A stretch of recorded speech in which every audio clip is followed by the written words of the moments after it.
was going to say, this is a good segue because you were talking about false hope and its benefits. Mm-hmm. And I was thinking that, I was wondering if it troubles you, the atheist community, and you two in person, if people started becoming atheists in droves, if it just became a trend and they quit clinging to their false hopes. And you were talking about it preventing actions like the, people going to the doctor, which is something I ought to do, but it might also, religion also prevents bad actions like, rape and how? General mayhem. Are you saying that no rapist has been religious? No. Then religion doesn't do anything to prevent rape, so we can toss that argument. It's not a sweeping generalization. I'm saying that it's a deterrent. I mean, it kind of keeps people in check when they think, well, I better, my God is going to look. Well, religions give you a kind of this fake reason for not doing bad things, right? But there are good enough real reasons to not do bad things. Shouldn't that be enough? It isn't. I'm saying for the less intelligent, the heathens of our society. I was at a bus stop yesterday, and I was listening to these two men talk, and they were, just generally unintelligent dudes, but one of them had obviously just gotten out of jail, and he was talking to another guy about, well, you got to, to the other guy, who I guess apparently also got out of jail another day, and they said, well, you got to watch yourself now because Jesus is going to, is watching you, and the devil's watching. So at some point along the way, he got this, dose of good old religion here, where now it's going to, I have an analogy I want to. The argument you're giving is, oh, religion's okay because it keeps the kind of unwashed masses in line, and I've heard this before. I've heard this sort of argument, and there's a grain of truth to it, but I'm kind of unhappy with it. One of the reasons is if you get all these unwashed masses doing something crazy like, doing this rape of this girl, or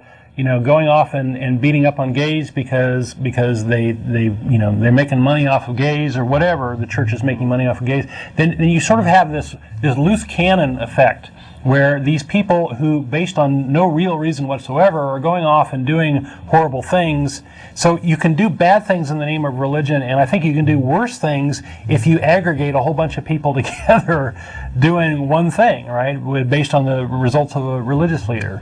The big problem, in my opinion, is that basically this argument is some people need something like religion to keep them in line. Okay, if that's true, then let's go with something like religion that is a way to keep people in line that is based on something real, that doesn't promote and advocate other things that are immoral. I think it's short-sighted and condescending. It may be true, but I still think it's short-sighted and condescending to portray that there's so many people out there who just simply couldn't be moral if it wasn't Jesus, whacking them with the stick and guiding them with the carrot, or posting a 10 Commandments in a school or whatever. Because frankly, I don't find them that moral, the 10 Commandments or this stick and carrot idea. You're not going to reach everybody, and there may be somebody who needs something like that. But if instead all of the people who are capable of leading ethical lives for good reasons, for real reasons, were to get together and explain this to people, then I think all of a sudden your argument would completely fall apart, because I don't think that there's anybody who's incapable of grasping the really simple concept of, I don't want my stuff stolen and you don't want your stuff stolen, so together we're going to get together and agree that we're not going to steal stuff, and we're going to make a law that punishes people who breaks this. I mean, that's the simplistic kind of practical aspect of ethics. Well, I understand. That's a good point too. But in the present day, with the masses out there, that they need some kind of, there would be moral anarchy if they don't have some kind of deterrent, I guess. Well, you're building a fantasy scenario. You're saying that if all of a sudden people started, losing their religious beliefs in droves, it'd be utter chaos. Well, yeah, it probably would, unless there was some really good reason and some basis for people who lost their religious beliefs. But I mean, that's a fictional scenario. I could say the same thing if all the Muslims started turning Catholic tomorrow, there'd be mass chaos. Okay. Well, thank you. I'll just get another caller. Sure. Okay. Thanks, Mike. We've got Chuck again. How you doing, Chuck? Hey, Chuck again. Yes, it's Chuck again. That last caller said something that just compelled me to call back. Okay. And let it all out. actually, I mean, that's the whole point of religion, is to keep the masses in line.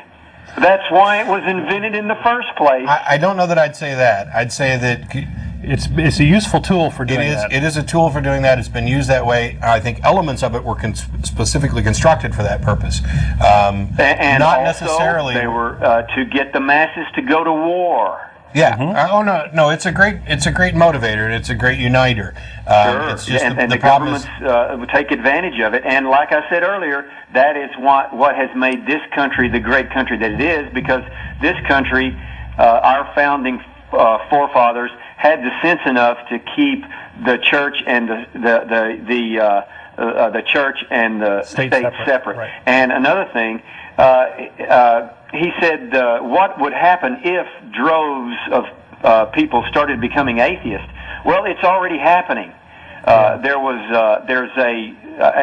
read this in the Austin American Statesman here just two or 3 weeks ago, and if you can remember it, tell me. Tell me a little more. But it was some survey that goes out periodically, and it counts religious people and atheists and the different religions, and that was one of the results that it had, is that the largest amount that they had ever counted since they started counting of people who were becoming atheists. They didn't say becoming atheists. What they said were they were rejecting religion. Yeah, so there's this category called nuns, or none of the above, that's growing very large. It's people who have rejected conventional religion. Now, in that category, you could lump atheists, you could lump a lot of other folks, you could lump people who are deists, who believe in a God but don't necessarily believe in going to church and these sorts of things. So it's a bigger category, and it is growing, and it is reflective of people leaving organized religion. The number of atheists, I think, is growing too, but much smaller rate. I don't think it's like leaps and bounds. It's hard to pinpoint, and there's a lot of people who aren't necessarily willing to adopt the label or comfortable adopting it. And these surveys are some tricky. people. There are some of the surveys were so poorly done that you had a huge chunk of the atheists said they also believed in a God, which leads you to wonder what they're doing. Either the questions were phrased poorly or people didn't understand what they meant. We are out of time. And thanks to Chuck, to everybody who called in. By the way, would you like another? Sure, another bit of Jesus? I think that's a nipple. But thanks to everybody for tuning in. Thanks to the crew, and now you can switch over to the camera that shows the crew. Oh no, they switched to Muhammad Mukau.